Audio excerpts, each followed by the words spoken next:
cara berpikir niku udan niku rahmat, terus termasuk tobat sing sah niku dawuh Imam Ghazali kon adus nganggo banyu udan sing ceblok langsung. Mergo nak liwat kenteng kadang kentenge iku hasil sumbangan proposal. Terus pun sing langsung mawon, sing liwat plastik pun mboten mandi niku. Mboten mandi niku sing niku mau sama niku. Terus dulu di antara syarat tobat niku dawuh Imam Ghazali niku adus udan sing perawan, maksudnya sing asli ceblok saking putih langit niku langsung sampean ombe.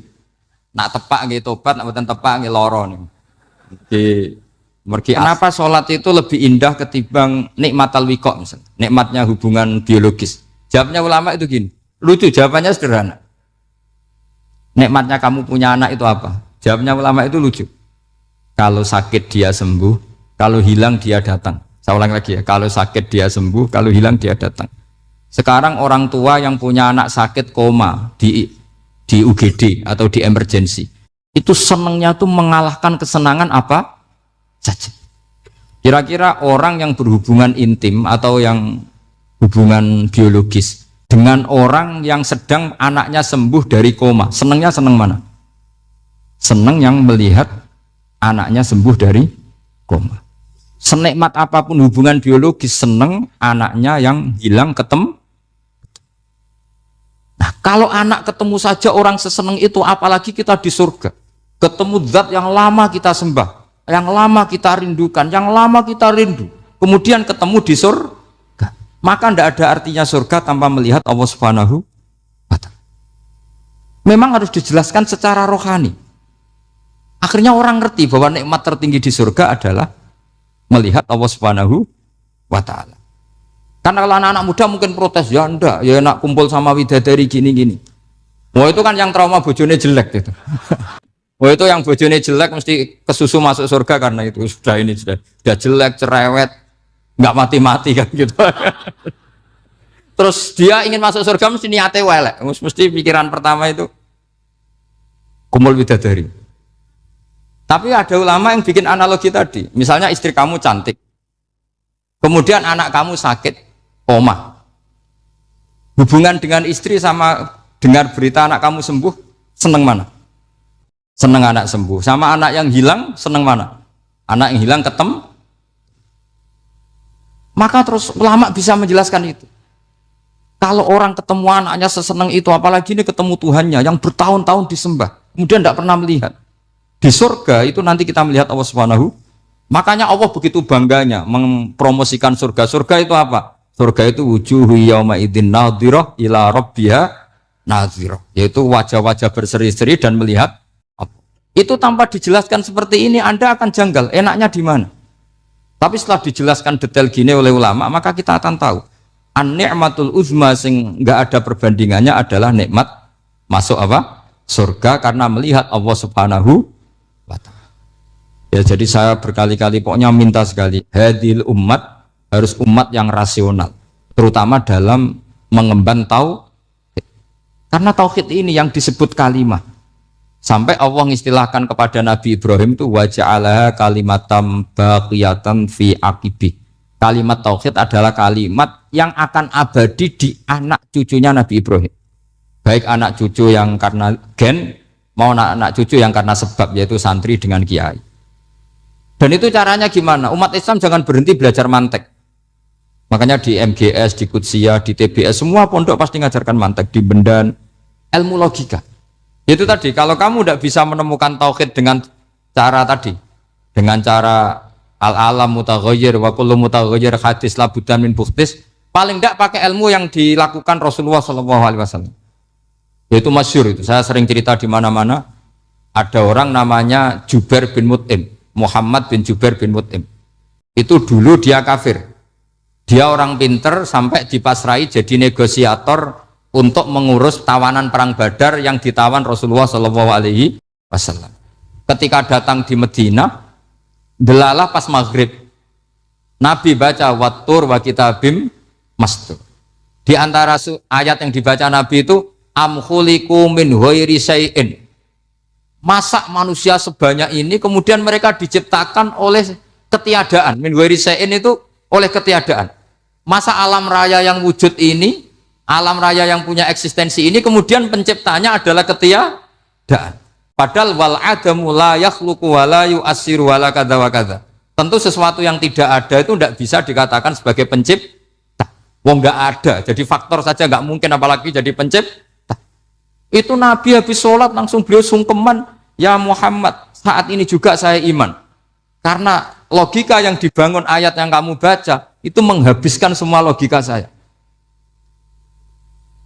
Intinya logika tauhid itu akan mengalahkan semua teori non tauhid. Itu yang disebut bal naqdhifu bil haqqi 'alal batili fayadmaghuhu fa idza huwa zahid. Kebenaran tauhid itu akan menghancurkan kekuatan apa saja. Fayadmaghuhu itu di tafsir Tobari disebut dorbatan tasujud dimah. Satu pukulan sing sampai menjadikan otak itu hancur. Lainnya disebut damagho, dimah itu maknanya otak. Maka kamu tidak usah khawatir kalau Islam didiskusikan di Uni Soviet, didiskusikan di Kanada, didiskusikan di Korea. Pasti kalimat tauhid akan mengalahkan kalimatul batil. Pasti ja'al haqqu wa zahaqal batil. Innal batila kana zahuq. Tapi syaratnya kita harus kuat. Makanya saya ini senang sekali yang namanya ngaji itu saya senang. Karena saya tadi bercita-cita ingin jadi dosen setelah mati. Karena di dunia sudah tidak jadi apa? Dosen. Saya ingin seperti Imam Amudi. Pertama ketemu Allah, beliau disuruh ngajar malaikat tentang ilmu apa? Matematika yang mengarah ke tauhid. Jadi diajarkan. Kamu tahu angka 2, angka 3, angka 4, semuanya bersumber dari angka 1. Berarti semuanya berawal dari 1. Nggak tahu setelah itu malaikatnya dites lagi apa enggak tahu. Pokoknya pas itu malaikat ya paham semua. Oke. Kayak apa hebatnya umat Rasulullah Shallallahu Alaihi Wasallam? Karena akalnya kuat. Sehingga kita harus kuat. Sehingga kalimat yang benar disebut kalimatul haqqin alaiha nahya wa alaiha. Nah, kalimat yang salah disebut kaburat kalimatan takhruju min afwahim. Kalimat menjadi kalimat karena diucapkan. Tapi tidak menunjuk hakikat. Kayak ini misalnya, ini tutup, ini putih. Terus saya katakan hitam. Berarti saya mengatakan ini hitam sebagai kata-kata karena diucapkan, tapi tidak pernah menjadi hakikat karena hakikatnya ini putih. Itu hebatnya Quran. Makanya Quran kalau gue jelek orang kafir itu, gue jelek orang kafir itu sebut apa? Kaburas kalimatan takhruju min afwahim. Tapi untuk kalimat tauhid dikatakan apa? Yusabbitu wa'alladzina amanu bil qaulif tsabit fil hayatid dunya wa fil akhirah. Sebagian disebutkan wa ja'alaha kalimatam baqiyah.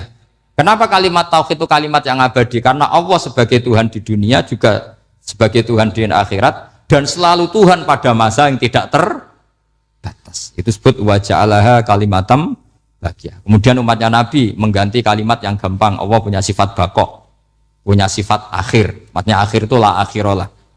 Terus semuanya. Yang faham ya alhamdulillah, yang enggak faham dikon ngapal no. Wujud kidam baqo mukhalafatul hawadisi qiyamuhu binafsi wahdaniyat kudrat irad. Wes paham. Lah kok sing rada alim terus roh bedane iki sifat ma'ani iki maknawiyah. Cara Mu'tazilah ngene, cara ahli sunnah ngene. Wah itu sudah kejlimetan. Sementing pokoknya wujud kidam. Nah, kenapa pertama yang disebut wujud? Karena yang membedakan kita dengan faham ateisme itu ya sifat wujud, yaitu mereka mengatakan alam raya ini dimulai dari ketiadaan. Wah itu akal mana saja itu nggak bisa nerima, masa ketiadaan menciptakan sesuatu yang ada. Maka kata Ibnu Hajar al Asqalani ketika mentafsirkan mensarai hadis salasun mangkunna fihi wajata halawatal iman. 3 hal ini kalau kamu faham maka menemukan manisnya iman. Manis itu enak. Terus kata Ibnu Hajar al Asqalani, masih ingat betul dalam sarahnya Fathul Bari, wa yusamma inda ahlil aql, misalnya al-iltizat al-aqli. Agama ini mengajarkan kenyamanan cara berpikir.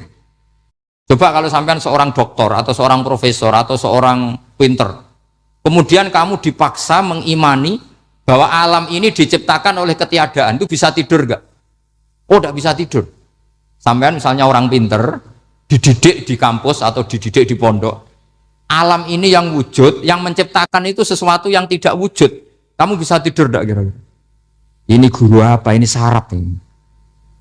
Mosok hadil maujudat khalaqahal adam, sesuatu yang wujud diciptakan ketika. Tapi agama ini membawa sesuatu yang menyenangkan untuk akal, yaitu hadhil maujudat khalaqaha wajibul wujud. Maujudat yang wujud ini diciptakan super maujud, yaitu oleh bahasa pondok disebut wajibul wujud.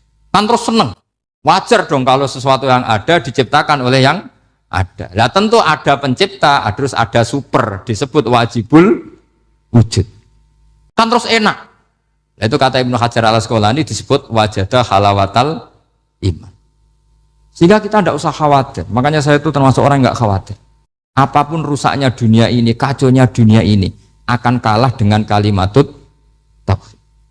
Karena kalimat ini ketemu apa saja pasti menghancurkan. Yaitu disebut bal naqdhifu bil haqqi 'alal batil fayadmaghuhu fa idza huwa zahid. Kalimat hak ini akan menabrak apa saja.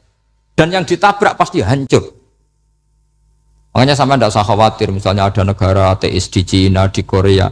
Kita yakin asal yang diteliti itu agama Islam pasti menang. Nah yang susah kalau yang diteliti orang Islam. Itu susah. Karena yang copet kadang-kadang ya umat. Apalagi di negara yang mayoritas muslim, nanti copetnya, premannya, koruptornya, semuanya beragama Islam. Makanya kita hanya punya pilihan dua itu, umat Islam dan Islam yang kumat itu dok. Kalau tidak umat Islam, ya Islam yang kumat. Tapi kalau kalimat tauhid itu kalimat yang aman, tak jamin. Tak jamin 100%. Sehingga saya itu kalau ditanya profesor Pak Bahak, kalau suatu saat Indonesia jadi negara yang sangat terbuka, kemudian ada sekolah perbandingan agama, menurut Anda prospek Islam gimana? Saya jawab asal yang dikaji Islamnya bukan orangnya, pasti Islam tetap prospek. Asal yang dikaji apa? Islamnya bukan orangnya. Kalau orangnya ya Masya Allah. Ya itu tadi kalau tidak umat Islam ya Islam yang. Terus kalau matur nuwun sangat jenengan hormat teng Raden Asnawi. Beliau sekarang generasi keempat ya, wonten sing generasi ketiga. Nasab kula kepanggih Raden Asnawi teng Asnawi sepuh. Terus Mbak Raden Asnawi gada bah namine Abdullah Husnen, terus Ibu Ayu Sofia niku binti Asnawi sepuh. Kula buyut kula kandung damaran niku Hafsah binti Maksum bin Soleh bin Asnawi sepuh. Kenapa saya cerita zuriyah? Terus satu peradaban. Gini bahasa Indonesia mohon nggih. Sane gaul. Satu peradaban itu yang bisa bangun itu dzurriyah. Dzurriyah itu komunitas gen. Meskipun nanti komunitas gen itu bisa disadap atau dibajak oleh orang-orang yang tidak gen. Jadi agak ilegal tapi itu sah. Karena sampean bisa misalnya kalah nasab sama saya, misalnya bilang nanti ketemu di Nabi Adam saja Gus gitu. Nanti pasti kita ketemu di siapa? Nabi Adam. Terus kedua, kekalahan nasab itu udah abadi karena nanti setelah jenengan ditanya di kuburan, bapak kamu siapa? Itu disuruh jawab Nabi siapa? Ibrahim. Terus kekalahan nasab sampai nanti berakhir di kuburan karena nanti dijawab siapa bapak kamu, disuruh jawab siapa? Nabi Ibrahim. Jadi yang punya bapak Karmen apa itu sudah selesai, sudah nggak dipakai lagi. Nanti pakai siapa? Nabi siapa? Ibrahim. Nah, kenapa saya cerita bahwa nasab gen itu akan disatukan oleh satu visi ilmiah yang objektif. Gini ku jawe Nabi Yusuf, wattaba'tu millata abai Ibrahim wa Ishaq wa Yaqub. Terus dawe Nabi Yusuf, maka nalana an nusyrika billahi min syai'. Jadi saya ngikuti leluhur saya. Ini dengerin ya, saya ngikuti leluhur saya, yaitu Nabi Yakub bin Ishak bin Ibrahim. Leluhur saya itu siapa? Maka nalana an nusyrika billahi min syai', yaitu keluarga besar yang tidak pernah melakukan kemusyrikan. Ya, keluarga besar kami punya tradisi tidak pernah melakukan kemusyrikan. Dan bahkan itu dibahasakan tidak mungkin kita ini melakukan kemusyrikan. Maka nalana itu kira-kira kalau bahasa Indonesia itu kita ini tidak mungkin melakukan kemusyrikan. Nah, kenapa demikian? Itu berangkat dari logika yang permanen. Disebut yusabbitu Allahu alladziina amanu bil qouli tsabiti fil hayatid dunya wa fil akhir. Logika permanen itu begini misalnya. Kita ini kan hidup dari bapak dari ibu terus sampai Nabi Adam. Kemudian setelah Nabi Adam ini berakhir, kemudian kita mau tidak mau berpikir Nabi Adam itu siapa? Terus diterangkan ternyata Nabi Adam itu satu makhluk hidup yang mulanya dari tanah.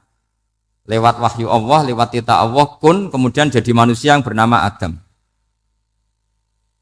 Sebelum Adam ada bumi, ada langit, ada cakrawala macam-macam. Kemudian itu kita rumuskan lagi, asal usulnya adalah tidak ada. Adamiyun makhdun.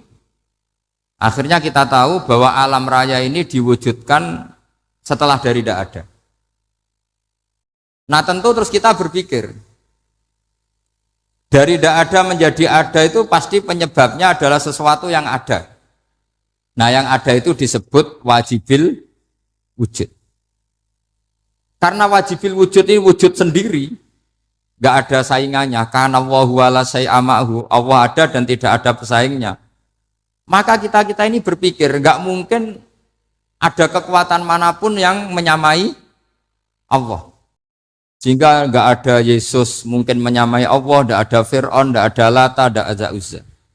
Makanya disebut maka nalana an nusyrika billahi min syai'. Kita ini tidak mungkin melakukan kemusyrikan. Sama nggak usah tanya saya, Gus, tapi orang menjadi musyrik itu kan mungkin. Jawabannya itu tetap nggak mungkin. Kemusyrikan itu satu teori yang nggak mungkin. Tapi kalau orang musyrik itu mungkin. Memang agak dilibat. Tapi karena kita kenal Raden Asnawi itu dari situ, ya. Kita punya banyak kitab beliau. Mungkin saya termasuk pernah dulu yang membawa kitab beliau banyak ke Korea. Saya itu beli pesolatan tuh bukan 1 2 sampai 2 kerdus 3 kerdus. Itu mulai dulu, mulai saya ngiai sampai sekarang. Tak bawa ke Sragen, ke Solo Tigo, termasuk tak bawa ke Korea. Jadi mungkin ya ini GR saya ngaji di sini itu barokahnya jualan pesolatan. Tapi bukan jualan yang cari laba enggak, karena tak gratiskan, tapi itu dagang akhirat lah kira-kira gitu. Jadi kalau saya masuk neraka kita era pantas, bakul pesolatan kok masuk neraka gitu, kayak itu nggak pantas itu. Karena saya termasuk orang ya yang cara berpikir itu optimis. Dulu di sini ada orang alim alama namanya Raden Asnawi. Terus kemudian sejarah agak berpolemik, ada yang mengatakan beliau itu muridnya Syekh Nawawi, ada yang mengatakan tidak. Apapun itu yang saya yakini adalah beliau ya saling istifadah lah, saling bermanfaat bagi Syekh Nawawi Banten. Saya punya catatan sejarah banyak tentang Raden Asnawi karena guru-guru kita itu akan ketemu di Syekh Nawawi Banten. Yaitu kita tahu misalnya saya ngaji Mbah Mun ngaji Mbah Zubair misalnya ngaji Syekh Fakih Mas Kumambang, ngaji Mbah Mahfud, terus ngaji Sayyid Abi Bakar Sato, terus ngaji Sayyid Zaini Dahlan.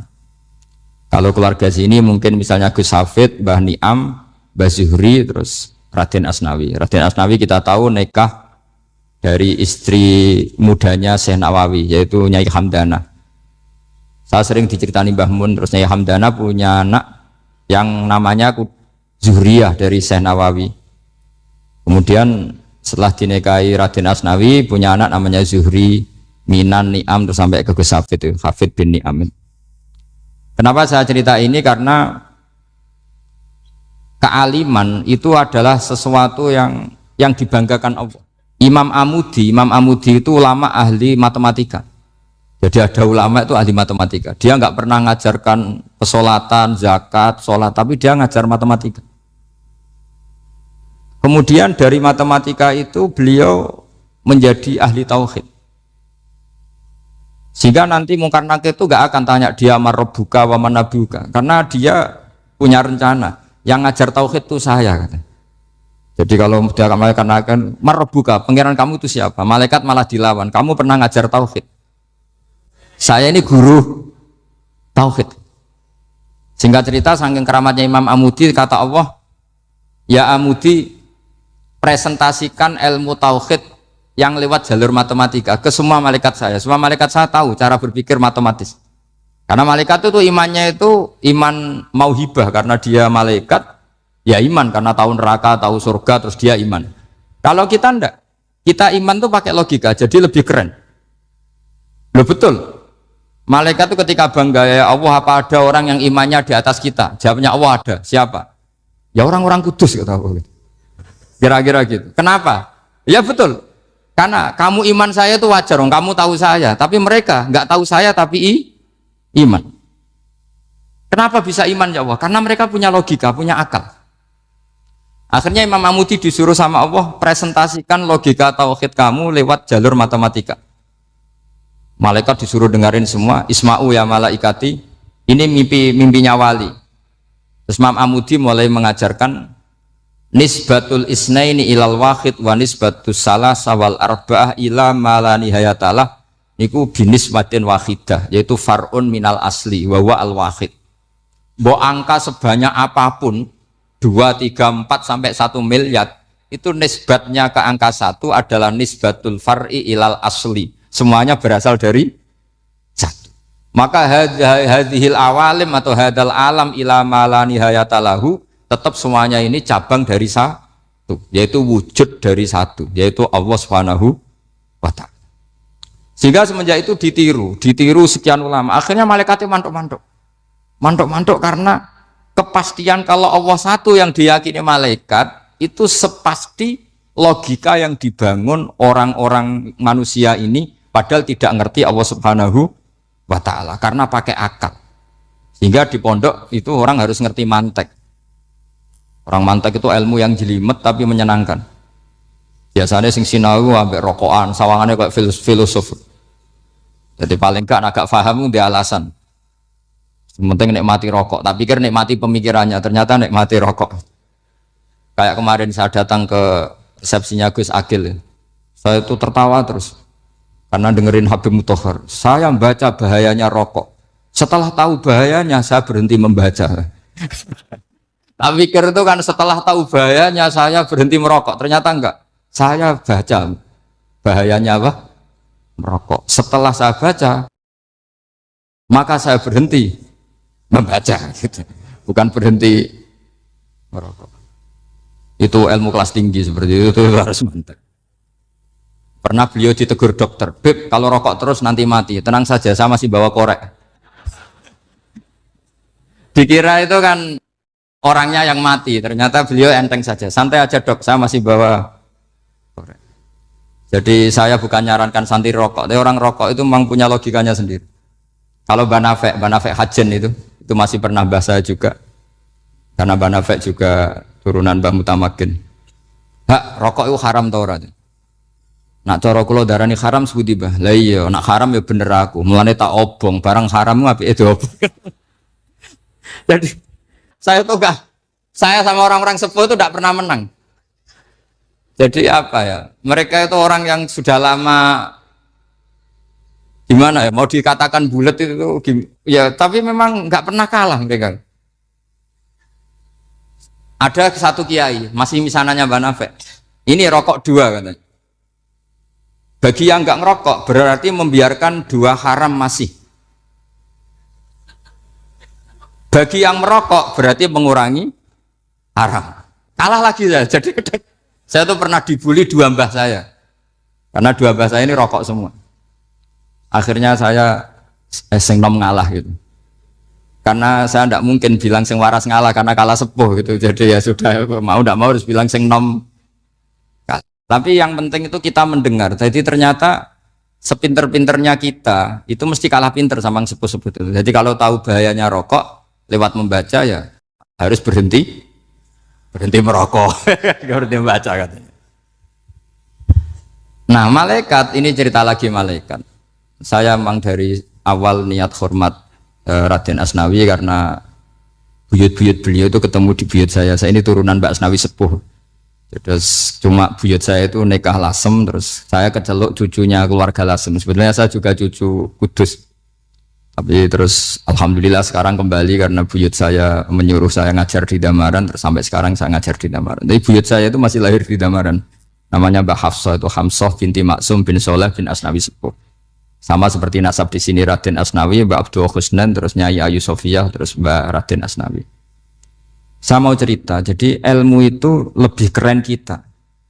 Sehingga Rasulullah Shallallahu Alaihi Wasallam pernah ngendikan, saya ini rindu sekali li ikhwani, kata Nabi itu ikhwani. Kata sahabat bilang, alasna ikhwanaka ya Rasulullah, bukankah kita ini saudara kamu, saudara engkau ya Rasulullah?